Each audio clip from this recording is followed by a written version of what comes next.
नमस्ते दोस्तों, एक बार फिर से आपके अपने YouTube चैनल मेरी कहानियां पर स्वागत है। आज हम फिर से हाजिर हैं एक नई कहानी के साथ। मेरा नाम प्रिया है और मेरी उम्र 18 साल है। मैं लाउंज में बैठी अपना मोबाइल इस्तेमाल कर रही थी जब अचानक मेरा मोबाइल बजा। मैंने स्क्रीन की तरफ देखा तो एक अनजान नंबर स्क्रीन पर जगमगा रहा था। एक पल के लिए मैं हैरान हुई क्योंकि मेरे पास आज तक किसी भी अनजान नंबर से कॉल नहीं आई थी। मैंने फिलहाल सिर झटककर कॉल रिसीव कर ली। मैं अभी हेलो कहती या कुछ और कहती, उससे पहले ही एक गंभीर आवाज फोन के स्पीकर से गूंजी। अगर तुम्हारे अंदर इंसानियत है तो थोड़ा घर के अंदर गौर करो, खासकर अपनी दीदी के ऊपर। और फिर कॉल कट गई। मैं हैरानी के समंदर में डूब चुकी थी कि ये क्या था। अचानक से किसी की कॉल आना और फिर ऐसी बात करना, मुझे समझ नहीं आ रहा था। मैं दोबारा उसी नंबर पर कॉल करने लगी, लेकिन अब नंबर बंद जा रहा था। मैं फौरन अपनी जगह से खड़ी हो गई और दीदी के कमरे के अंदर गई। वो बिस्तर पर लेटी सो रही थी। मैं हैरान थी, भला ये क्या बात थी। फिर हालात में मैंने अपना सिर झुका दिया। मैं यही समझी कि किसी ने मेरे साथ मजाक किया है, लेकिन न जाने क्यों मुझे ऐसा महसूस हो रहा था कि ये फोन कॉल करवाने वाला कोई और नहीं बल्कि खुद दीदी है। दीदी और पापा के रिश्ते। मैं, पापा और मेरी चाचा की लड़की एक घर में ही रहते थे। मेरे चाचा और चाची का निधन हो गया था, जिसकी वजह से उनकी बेटी हमारे पास आ गई थी। मेरी मम्मी का बहुत पहले निधन हो गया था, इसीलिए मेरी चाचा की लड़की के आने से घर में थोड़ी रौनक हो गई थी। उन्हें हमारे साथ रहते हुए लगभग 4 से 5 साल का वक्त बीत चुका था। मेरी और उनकी दोस्ती बहुत अच्छी थी। वो मुझे बिल्कुल एक माँ की तरह संभाल रही थी। मुझे उनसे कोई शिकायत नहीं थी। यही वजह थी कि मुझे अब उनकी चिंता होने लगी थी। उनकी उम्र 31 साल हो गई थी। पापा को चाहिए था कि उनके लिए एक अच्छा रिश्ता तलाश करके उनकी शादी कर देते, लेकिन पापा के अंदाज बहुत अजीब थे। मैं जब भी पापा से उनके रिश्ते की बात करती थी तो वो हमेशा मुझे ये बोलकर टाल देते थे कि अभी कोई ज़रूरत नहीं है। अभी इस घर को वैसे भी एक औरत की ज़रूरत है और तुम्हारी दीदी इस घर को बहुत अच्छे तरीके से संभाल रही है। अगर वो चली गई तो हमें समस्या होगी। जबकि मैं उस दिन भड़क उठी थी और पापा को देखते हुए गुस्से से बोली थी, भला ये क्या बात हुई। हम अपने लाभ के लिए किसी की जिंदगी क्यों खराब करें। आप उनके लिए रिश्ता तलाश करें, हम उनकी शादी करवाएंगे ताकि वो भी अपना घर बसाएं, अपने घर की हो जाए। मेरी बात सुनकर पापा कुछ देर के लिए चुप हो गए थे और फिर धीमी आवाज में बोले थे, मेरी लाडो, शादी करना आसान नहीं होता। अगर हमने रिश्ता तलाश किया तो लड़के वाले अगले साल या अगले महीने ही शादी के लिए खड़े हो जाएंगे और मेरे पास इतना पैसा नहीं है कि मैं किसी की शादी कर सकूं। घर की रोटी चल रही है, यही बहुत बड़ी गनीमत है। जबकि मैं हैरान थी। ऐसा नहीं था कि पापा मेरी पढ़ाई पर बहुत पैसा खर्च कर रहे थे। इसके अलावा हमारे घर के अंदर हर सुविधा मौजूद थी, फिर वो ऐसी बात क्यों कर रहे थे। मुझे कुछ समझ नहीं आ रहा था। फिलहाल मैंने चुप रहने में ही भलाई समझी, क्योंकि मैं पापा के मुकाबले नहीं आ सकती थी। लेकिन अचानक से इस फोन कॉल का आना मुझे होशियार कर गया था। वक्त धीरे धीरे गुजरने लगा था। लगभग 2 घंटे बाद दीदी जाग गई थी और मुझे देखते हुए सवालिया अंदाज में बोली थी, छोटी, खाना खाओगी? मैं तुम्हें खाना दे दूं? वो इतनी मोहब्बत से बोली थी कि कुछ पल के लिए मुझे बहुत अजीब सी बेचैनी हुई थी। दिल किया कि मैं उनसे ये सवाल कर लूं, क्या आप ठीक हैं? क्या आप हमारे घर खुश हैं? लेकिन फिलहाल मैंने चुप रहने में ही भलाई समझी और बस सिर को ना में हिलाकर उन्हें मना कर दिया था। वो खामोशी से किचन में चली गई थी और रात के खाने का इंतजाम करने लगी थी। वक्त धीरे धीरे गुजरने लगा था। 2-4 बार उन्होंने मेरे पास बैठने की कोशिश की थी, मुझसे बातचीत करने लगी थी, लेकिन मेरा अंदाज उनके साथ ठंडा सा था। ना जाने क्यों मुझे ऐसा महसूस हो रहा था जैसे कुछ गड़बड़ है, और वो गड़बड़ दीदी की तरफ से ही है, इसीलिए मैं उनसे थोड़ी कट रही थी। पापा का अजीब व्यवहार। वक्त और तेजी से गुजरता चला गया था और रात के 8 बजे के करीब पापा घर वापस आ गए थे। वो सुबह 10 बजे निकलते थे और उनकी वापसी रात के 8 बजे हो जाती थी। मैं फौरन अपनी जगह से खड़ी हुई और पापा से गले मिली। वो मेरे माथे पर प्यार भरा चूमा देकर अपने साथ ही लगाते हुए लाउंज में आ गए थे और अपना बैग सोफे पर रखकर उन्होंने दीदी को आवाज दी थी, मुझे पानी लाकर दो। उनकी आवाज तेज थी। मैं जाती इससे पहले ही उन्होंने मेरे बाजुओं को अपने घेरे में ले लिया था और अपने साथ लगाते हुए बोले थे, कोई जरूरत नहीं है, मेरी लाडो मेरे पास बैठेगी। अच्छा, मुझे बताओ आज दिन भर क्या किया? एकेडमी गई थी। वो मुझसे दिन भर की रोजाना बातें पूछने लगे थे। ये उनके रोज का काम था, लेकिन पता नहीं क्यों मुझे आज अजीब सी बेचैनी हो रही थी। ऐसा लग रहा था जैसे कुछ बहुत बुरा हमारे घर के अंदर हो रहा है। मगर क्या, इस बात से मैं अनजान थी। मैं आज दीदी और पापा दोनों को ही बहुत गौर से देख रही थी। थोड़ी देर बाद दीदी बाहर आई थी और पापा के आगे ठंडे पानी का गिलास रखते हुए डरे हुए अंदाज में बोली थी, मुझे आपसे इजाजत चाहिए। मैं मुस्कुराकर दीदी की तरफ ही देख रही थी। पापा ने सिर को हाँ में हिलाया था और उन्हें देखने लगे थे। दीदी कहने लगी, मेरी सहेली की शादी है, मैं उसकी शादी में जाना चाहती हूँ। कल से शादी के फंक्शन शुरू हो जाएंगे, क्या मैं जा सकती हूँ? वो और कुछ कहती, इससे पहले ही पापा बोले थे, फिजूल काम करने से मेरे सामने परहेज किया करो। घर संभालना यही तो तुम्हारा काम है। किसी की भी शादी में जाने की तुम्हें जरूरत नहीं है। ये बोलकर वो खड़े हो गए थे, जबकि मैं फौरन बोली थी, क्यों पापा, ऐसा क्यों बोल रहे हैं? आप दीदी को जाने दें। उनकी बचपन की सहेली है, काफी दिन से वो हमारे घर भी आ रही है और दीदी को उन्होंने इनवाइट भी किया है। अगर दीदी नहीं जाएगी तो अच्छा नहीं लगेगा। अगर आप बोलेंगे तो मैं भी चली जाऊंगी। जबकि पापा फौरन बोले थे, नहीं मेरी चंदा, कोई जरूरत नहीं है। आप अपनी पढ़ाई पर ध्यान दें। और तुम, वो दीदी की तरफ मुड़े, कमरे में आओ, मुझे तुमसे कुछ जरूरी बात करनी है। ये सुनकर दीदी का चेहरा लकड़ी की मानंद सफेद पड़ चुका था। उन्हें सांप सूंघ गया था। ऐसा लगता था जैसे दीदी का खून निचोड़ लिया गया हो। वो बिल्कुल सख्त निगाहों से पापा की पीठ को देख रही थीं। पापा के जाते ही मैंने उनका हाथ थामा था और उन्हें देखते हुए बोली थी, क्या हुआ दीदी, आप ठीक हैं? मेरी बात सुनकर वो फौरन होश में आई थीं और हाँ में सिर हिलाकर पापा के कमरे की तरफ चली गई थीं। ना जाने क्यों मुझे एक अजीब सी बेचैनी हुई थी। ऐसा लगा था जैसे कुछ गलत है। जब से वो फोन कॉल आई थी, मेरा दिमाग अजीब अजीब से ख्यालात बना रहा था। फिलहाल मैंने अपना दिमाग झटक दिया था और अपना मोबाइल इस्तेमाल करने लगी थी। अचानक ही मुझे पापा के कमरे से दीदी के चिल्लाने की आवाज आई थी। मैं हैरान रह गई कि ये हुआ क्या है। मैंने फौरन अपना मोबाइल वहां रखकर कमरे के अंदर भागी थी। दीदी जमीन पर गिरी, अपना हाथ थामे बैठी हुई थी और पापा वॉशरूम चले गए थे। दीदी के हाथ से खून बह रहा था। मैं उनके पास बैठ गई थी और सवालिया लहजे में बोली थी, ये क्या हुआ? आपको ये खून कैसे निकला? मैंने उनका हाथ दबाया था ताकि खून किसी भी तरह रुक जाए, क्योंकि खून काफी तेजी से निकल रहा था।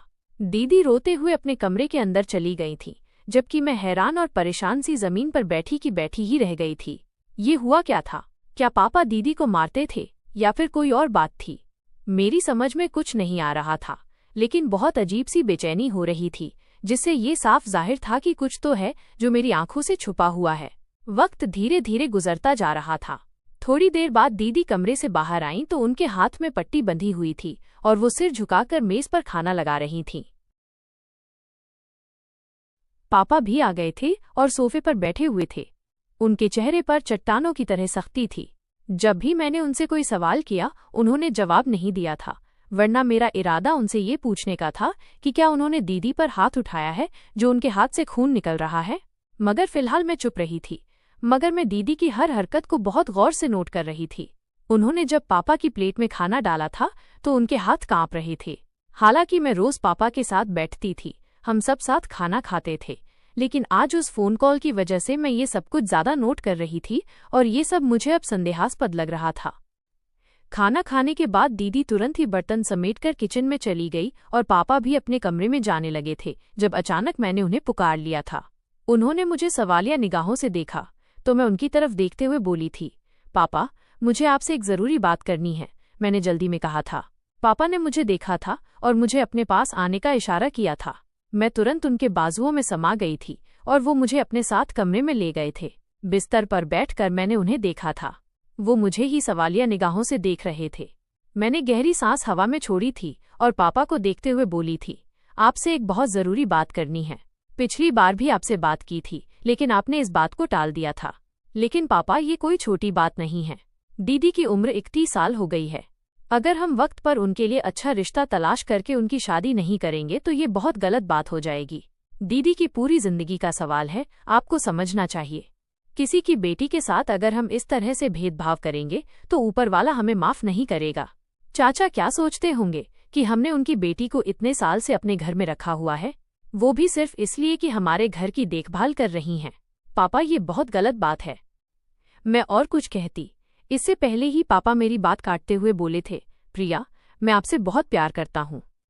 आप मेरे दिल का सुकून हो, मेरी आंखों की ठंडक हो। मगर मैं आपको इस चीज की बिल्कुल इजाजत नहीं दूंगा कि आप बड़ों के फैसलों में कोई भी दखल दें। मुझे जब बेहतर लगेगा मैं तुम्हारी दीदी की शादी करवा दूंगा। अभी फिलहाल ना मेरे पास पैसा है और ना ही कोई अच्छा रिश्ता, इसीलिए चुप रहो तो बेहतर होगा। उनका अंदाज दो टूक था, इसीलिए मैंने चुप रहने में ही भलाई समझी थी। मैं बेवजह पापा को गुस्सा दिलाकर उनकी नज़रों में अपना आप बुरा नहीं करना चाहती थी। मैं चुपचाप कमरे से बाहर आ गई थी। थोड़ी देर में लाउंज में खड़ी पापा की बात को भूलने की कोशिश करती रही थी और फिर चुपचाप अपने कमरे में आ गई थी। दीदी बिस्तर पर बैठी एक किताब पढ़ रही थी। मैं उनके पास बैठ गई थी और उन्हें देखने लगी थी। अचानक ना जाने मुझे क्या हुआ कि मैंने उनका हाथ थाम लिया था। उन्होंने मुझे सवालिया निगाहों से देखा था। दीदी एक बात कहूं? मैंने पूछा। उन्होंने सिर को हाँ में झुका दिया था। आप शादी क्यों नहीं करती? पापा का कहना है कि उनके पास पैसे नहीं हैं, लेकिन आप भी तो इंसान हैं।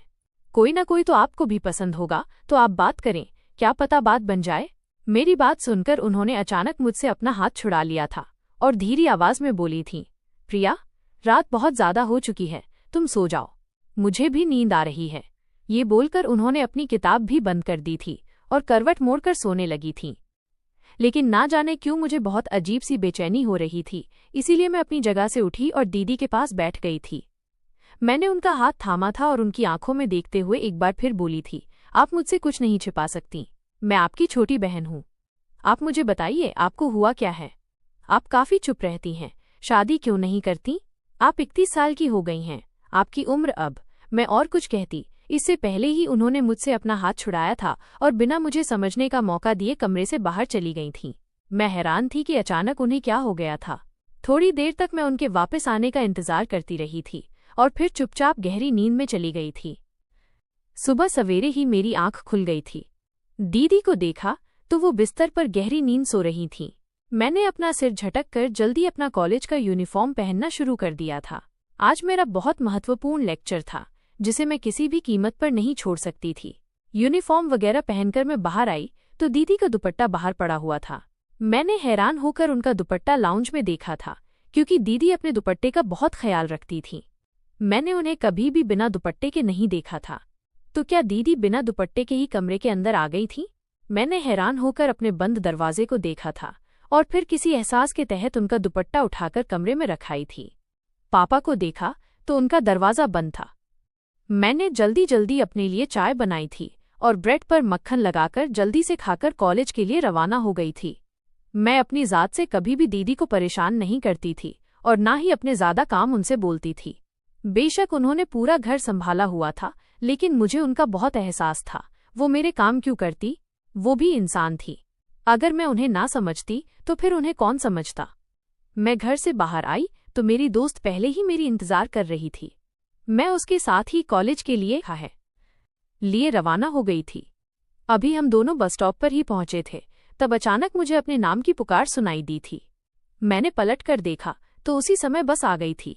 एक आदमी चेहरे पर मास्क लगाए खड़ा हुआ मुझे ही देख रहा था। मेरी दोस्त गाड़ी के अंदर चढ़ चुकी थी, इसीलिए मैं रुक नहीं पाई थी और फौरन ही अंदर चली गई थी। जबकि मैं हैरान थी कि इस अजनबी इंसान को मेरा नाम कैसे मालूम है। वो मुझे अभी भी गहरी निगाहों से देख रहा था। एक पल के लिए मेरा पूरा शरीर कांप उठा था और मैं फौरन गाड़ी के अंदर हो गई थी। मैं अजीब कश्मकश में पड़ गई थी कि ये कौन था। एक लंबी दूरी तय करके हम कॉलेज पहुंच गए थे, लेकिन वहां जाने के बाद भी मेरे दिमाग में यही बातें चल रही थी कि आखिर वो आदमी कौन था जो मुझे मेरा नाम लेकर पुकार रहा था। मुझे स्पष्ट तौर पर आवाज सुनाई दिया था और जब मैंने पलट कर देखा तो वही मुझे देख रहा था, जिसका मतलब था कि उसने ही मुझे पुकारा है। मेरी दोस्त ने भी 1-2 बार मुझसे पूछा, सब ठीक है? तुम काफी गुमसुम नजर आ रही हो, लेकिन मेरे पास कोई जवाब नहीं था। कॉलेज की छुट्टी के वक्त जब हम लोग बाहर आए तो सामने का दृश्य देखकर मेरा पूरा शरीर सुन्न हो गया था, क्योंकि बस स्टॉप पर जिस शख्स ने मुझे पुकारा था वो बिल्कुल मेरे सामने खड़ा हुआ था। शायद वो मेरा ही इंतजार कर रहा था, मगर मेरे साथ मेरी दोस्त मौजूद थी। मैं किसी भी अजनबी लड़के से इस तरह से मुलाकात नहीं कर सकती थी और ना ही उससे सवाल जवाब करती, बेवजह मेरी बदनामी हो जाती। मैं अपनी दोस्त के साथ कदम दर कदम चलते हुए बस स्टॉप की तरफ बढ़ने लगी थी। हम जैसे ही आगे बढ़े वो आदमी भी मेरे पीछे पीछे आने लगा था। मुझे बहुत ज्यादा घबराहट हो रही थी कि ये है कौन। मैंने अपनी दोस्त का हाथ मजबूती से थाम रखा था। उसने मुझे हैरान होकर देखा था और फौरन बोली थी, क्या हो गया प्रिया? सब ठीक है? जबकि मैं कुछ नहीं बोली थी, बस चुपचाप जल्दी जल्दी कदम बढ़ाकर बस में चढ़ गई थी। और वो आदमी आखिर तक बस के पास आया था, मगर उसने गाड़ी में चढ़ने की हिम्मत नहीं की थी, क्योंकि अगर वो पब्लिक ट्रांसपोर्ट पर चढ़कर मुझसे बदतमीजी करता या कुछ भी बात करने की कोशिश करता जो गैर अनहोनी होती तो लोग उसे बहुत मारते। यकीनन उसने समझदारी से काम लिया था। मैं घर पहुंची तो काफी घबराई हुई थी। मुझे बहुत ज्यादा डर लग रहा था। ना जाने वो अजनबी कौन था जो बेवजह मेरे पीछे लग गया था। सुबह से ही मेरा दिमाग खराब हो रहा था।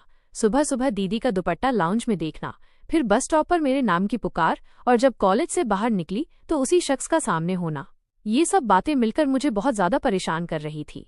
मैं घर में आई तो दीदी फौरन बोली थी, प्रिया जल्दी से कपड़े वगैरह बदल लो। चाचा की कॉल आई थी, उन्होंने कहा है कि तुम शाम में उनके साथ एक पार्टी में जाओगी। मैंने सिर को हल्की सी झुकाव दी थी। मेरे पापा बिजनेसमैन थे तो अक्सर उन्हें किसी न किसी पार्टी में जाना ही पड़ता था।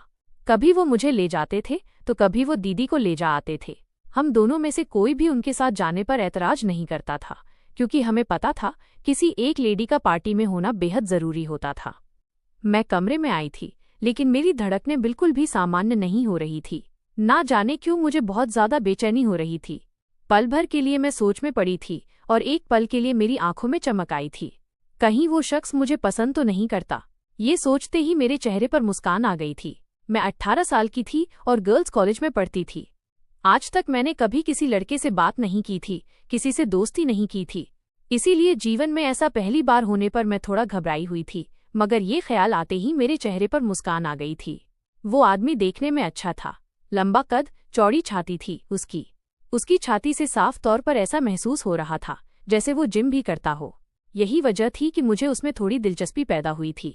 मैंने उसका चेहरा नहीं देखा था, क्योंकि उसने चेहरे पर मास्क चढ़ा रखा था। दीदी की आवाज़ एक बार फिर आई तो मैंने जल्दी से कपड़े वगैरह बदल लिए थे और बाहर आ गई थी।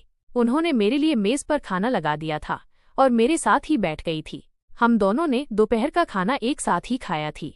दीदी मुझसे छोटे छोटे सवाल कर रही थी कि आज कॉलेज में क्या कुछ हुआ, लेकिन मेरे पास कहने के लिए कुछ भी नहीं था। मेरे दिमाग पर वो मास्क वाला आदमी बुरी तरह से हावी हो चुका था। ना जाने वो कौन था जो मेरे नाम को भी जानता था। मैंने फिलहाल अपना सिर झटका था और आराम की खातिर कमरे के अंदर चली गई थी। शाम में मुझे पार्टी में जाना था, इसीलिए मुझे किसी चीज की भी परवाह नहीं थी। मैं बिस्तर पर लेटी तो एक बार फिर मुझे वही आदमी याद आने लगा था। ना जाने वो कौन था। यही बात सोचते सोचते मैं कब गहरी नींद में गई, मुझे कुछ मालूम नहीं हुआ था। शाम 7 बजे के करीब दीदी ने मुझे झंझोड़ कर उठाया थी। वो घबराई हुई आवाज में बोली थी, प्रिया जल्दी से उठ जाओ, चाचा आने वाले होंगे। उन्होंने कहा था कि तुम उनके साथ 8 बजे जाओगी और तुम अभी तक सो रही हो। जबकि मैं करवट बदलकर बोली थी, दीदी आप पापा के साथ चली जाएं, मेरा दिल नहीं चाह रहा। मैं और कुछ कहती, इससे पहले ही उनकी और घबराई हुई आवाज मुझे सुनाई दी थी, तुम क्यों मुझे परेशान कर रही हो प्रिया, उठ जाओ ना। उनकी आवाज में मुझे वजन महसूस हुआ था। मैंने हैरान होकर दीदी के चेहरे को देखा था, जिनके चेहरे की हवाइयां उड़ रही थी। मैं उठकर बैठ गई थी और दीदी को देखते हुए बोली, क्या हुआ, सब ठीक है? मैं और कुछ कहती, इससे पहले ही वो बौखलाए हुए अंदाज में बोली, तुम जाओ और कपड़े वगैरह बदलो। चाचा ने कहा था कि तुम्हें जल्दी से तैयार कर देना है, उन्हें परेशान मत करो। ये बोलकर वो वॉशरूम चली गई थी। जबकि कुछ पल के लिए मैं बिल्कुल चुपचाप वहीं बैठी दीदी के रवैये के बारे में सोच रही थी कि उन्हें अचानक क्या हो गया। अभी तो वो बिल्कुल ठीक थी, बस मेरा ये कह देना कि तुम मेरी जगह पापा के साथ चली जाओ। वो रोने लग गई और ये कोई छोटी बात नहीं थी। न जाने क्यों मुझे ऐसा लग रहा था कि दीदी और पापा के बीच रिश्ते अच्छे नहीं हैं। फिलहाल मैंने अपना सिर हिलाया और चुपचाप उठकर अपने लिए कपड़े वगैरह निकालने लगी। शाम 8 बजे के करीब दीदी ने मुझे अच्छे से तैयार कर दिया था। पापा भी आ चुके थे और वो भी कपड़े वगैरह बदलकर तैयार हो गए थे और बाहर मेरा इंतजार कर रहे थे।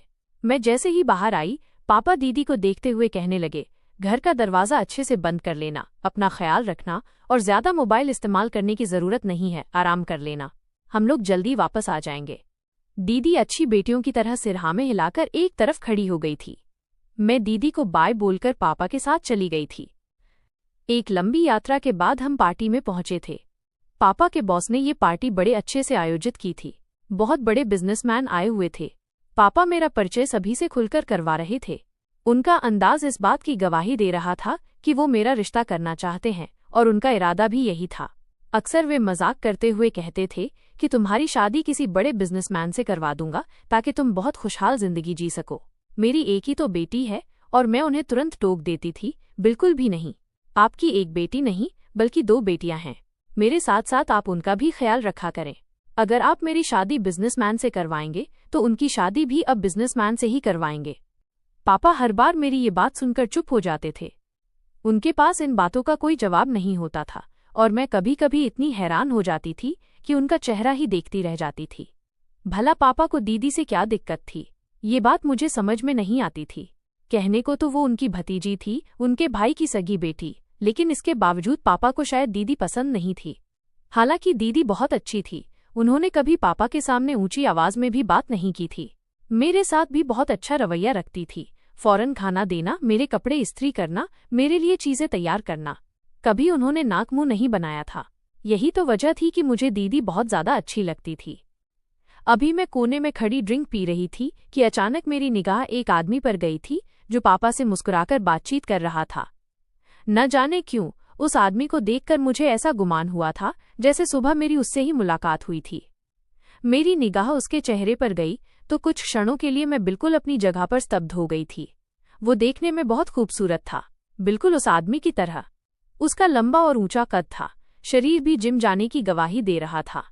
समय धीरे धीरे गुजरता चला गया था। पार्टी बहुत अच्छे तरीके से गुजर चुकी थी और मैं पापा के साथ घर आ गई थी, लेकिन मेरे दिमाग पर वही शख्स हावी था। उसका चेहरा देखकर मैं किसी और ही ख्याल में गुम हो गई थी। वो मुझसे काफी बड़ा था, लगभग 12 से 13 साल, लेकिन न जाने क्यों उसकी शख्सियत में ऐसा निखार था कि मुझ जैसी 18 साल की लड़की भी उस पर फिदा हो गई थी। हम घर पहुंचे तो दीदी गहरी नींद सो रही थी। मैं अपने कमरे में चली गई थी, जबकि पापा भी अपने कमरे में जा चुके थे। कपड़े वगैरह बदलने के बाद मैं दीदी के बराबर में ही लेट गई थी और उस आदमी के बारे में ही सोचने लगी थी। अचानक ही दीदी का मोबाइल बजा था। मैंने हैरान होकर दीदी का मोबाइल देखा था। रात के 2 बज रहे थे और उस वक्त दीदी के फोन पर किसी की कॉल आना कोई अच्छी बात नहीं थी। मैंने फौरन दीदी का मोबाइल उठाया था और सामने स्क्रीन पर चमकते नंबर को देखकर मैं हैरान रह गई थी। पापा दीदी को उस वक्त कॉल क्यों कर रहे थे? अगर उन्हें कोई काम था तो वो मुझे पुकार लेते, हालांकि उन्हें मालूम था कि दीदी सो चुकी है। मैंने फौरन उनकी कॉल रिसीव करके कान पर लगाई थी। मैं कुछ कहती इससे पहले ही पापा का अजीब सा अंदाज मुझे सुनने को मिला था। कमरे में आओ फौरन।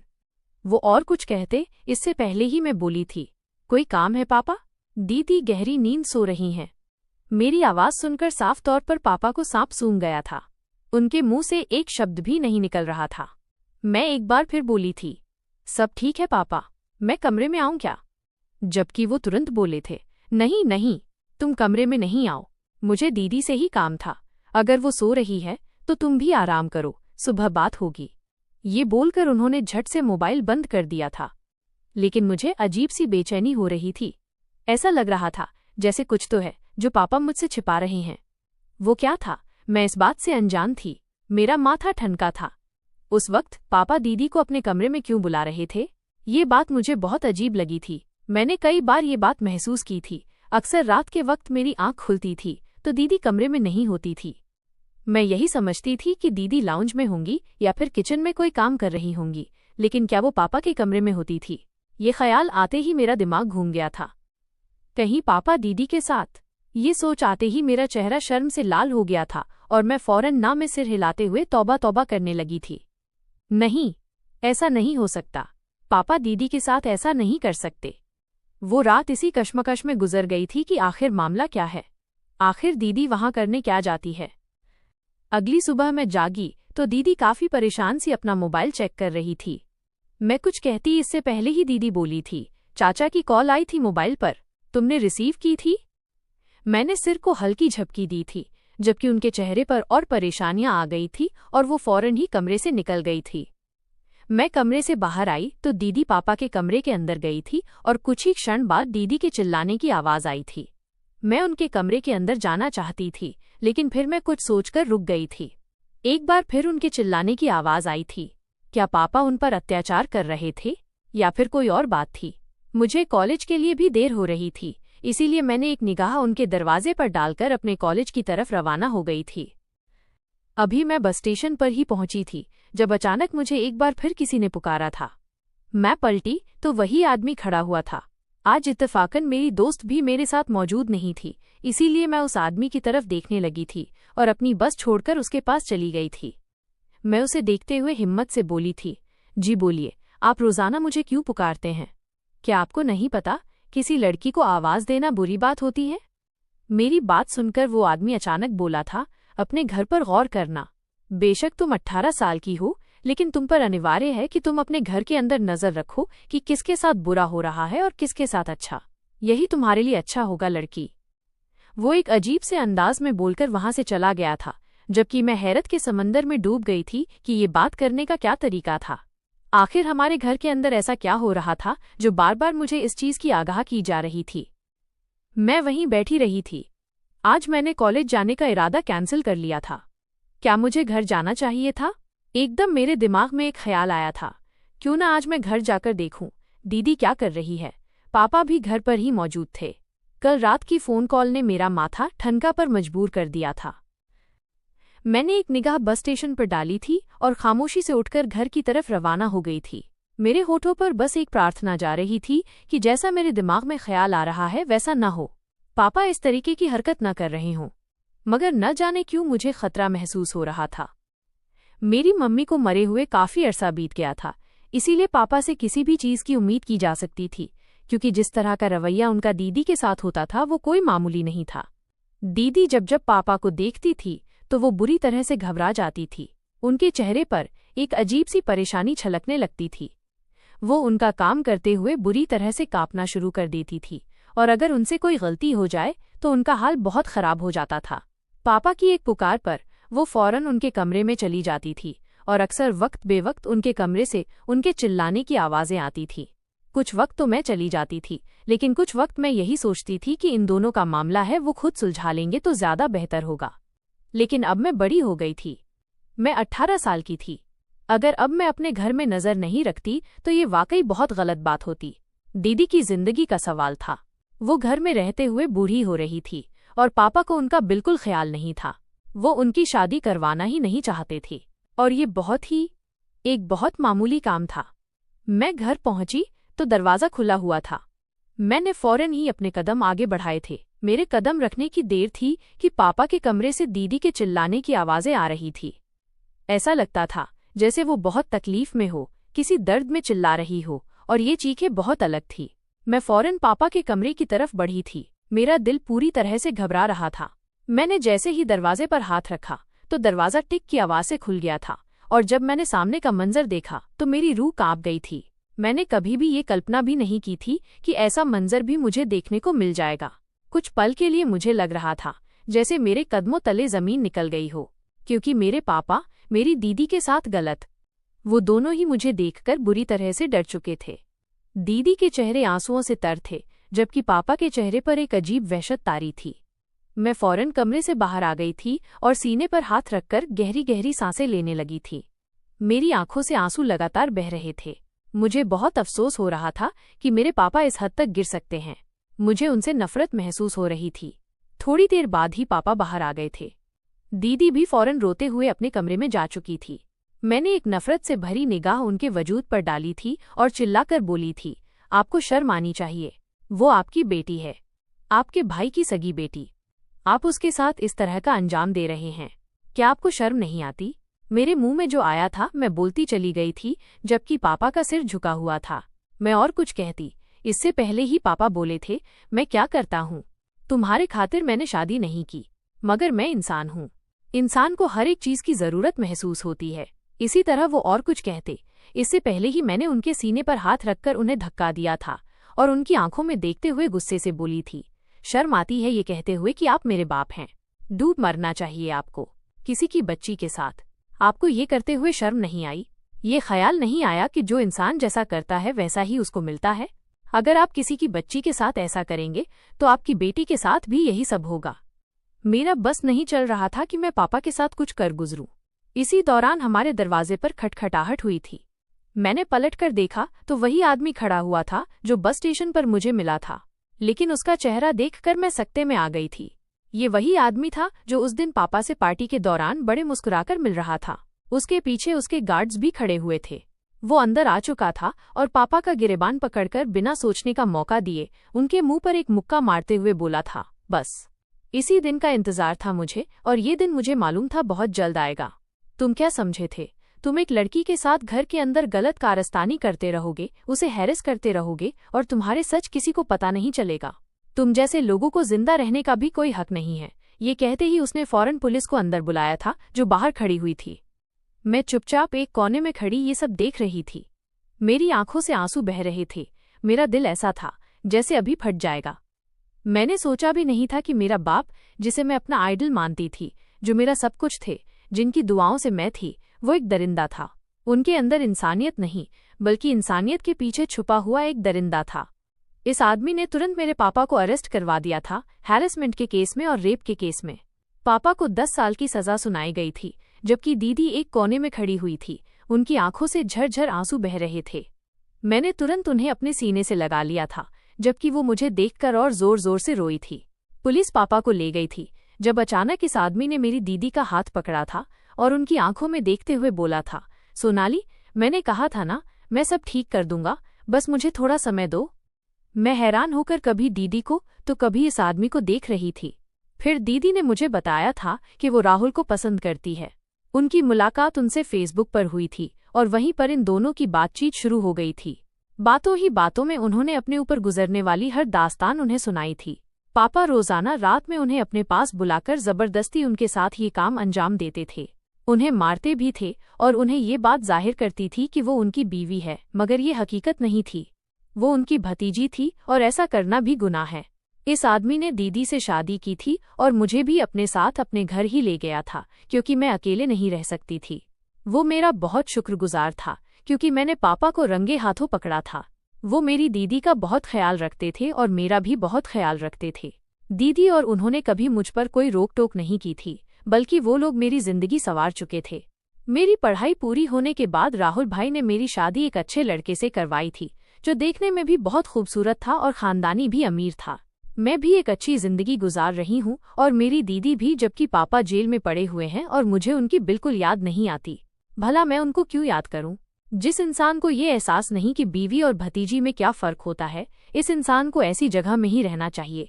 कुछ औकात मेरा दिल दुखता है, मगर मैं बेबस हूँ। मैं कुछ नहीं कर सकती, क्योंकि राहुल भाई पापा के खिलाफ और कार्रवाई कर चुके हैं, जिससे ये साबित है कि पापा अब शायद सारी जिंदगी यहाँ से बाहर नहीं निकल सकेंगे। और मुझे भी इस चीज से अब कोई फर्क नहीं पड़ता कि वो कहाँ पर है और कहाँ पर नहीं, क्योंकि मैं अपने पति के साथ बहुत अच्छी जिंदगी गुजार रही हूँ। दोस्तों, वीडियो कैसा लगा कमेंट करके जरूर बताएं। वीडियो को लाइक और चैनल को सब्सक्राइब जरूर करें।